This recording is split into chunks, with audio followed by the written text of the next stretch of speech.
आई जी सिंध गुलाम नबी मेमन के जेर सदारत सिंध पुलिस गेम्स 2025 के इनेकाद से मुतालिक जायजा इजलास हुआ। इजलास के शुरा को DIG ट्रैफिक और chairman Sindh police sports board ने सिंध पुलिस गेम्स 2025 के इंतजाम के हवाले से तफसीली ब्रीफिंग दी। Chairman Sindh police sports board ने ब्रीफिंग देते हुए इजलास को बताया कि सिंध पुलिस की जानिब से पुलिस गेम्स का इनेकाद 19 नवंबर से 22 नवंबर तक कराची में किया जा रहा है। इवेंट में सिंध पुलिस के मुख्तलिफ यूनिट्स के 1570 एहलकार बशमूल 117 खवातीन शिरकत कर रही हैं। चेयरमैन ने मजीद बताया कि 4 रोजा इवेंट में 18 मुख्तलिफ खेलों के मुकाबले होंगे। अंदरून सिंध से शिरकत करने वाले एहलकारों और खिलाड़ियों की रिहाइश, ट्रांसपोर्ट और प्रैक्टिस के इंतजामात मुकम्मल हैं। इजलास से IG सिंध गुलाम नबी मेमन का कहना था कि यौमिया पेशावराना मसरूफियात और दफ्तरी अमूर के साथ खेलों की सरगर्मियां जहनी और जिस्मानी सेहत के लिए जरूरी हैं। सिंध पुलिस में खेलों की सरगर्मियों से न सिर्फ सेहत के फवाइद बल्कि पोशीदा टैलेंट को सामने लाने में मदद मिलेगी। IG सिंध का कहना था कि खिलाड़ी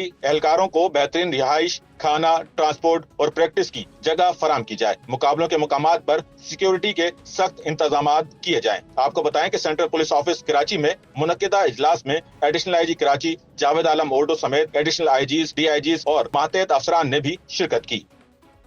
सच्चल न्यूज़ नेटवर्क की वीडियोस में खुश आमदेद। नाजरीन, वीडियो से मुतालिक अपनी कीमती राय का इजहार कमेंट बॉक्स में ज़रूर करें और चैनल को सब्सक्राइब करें।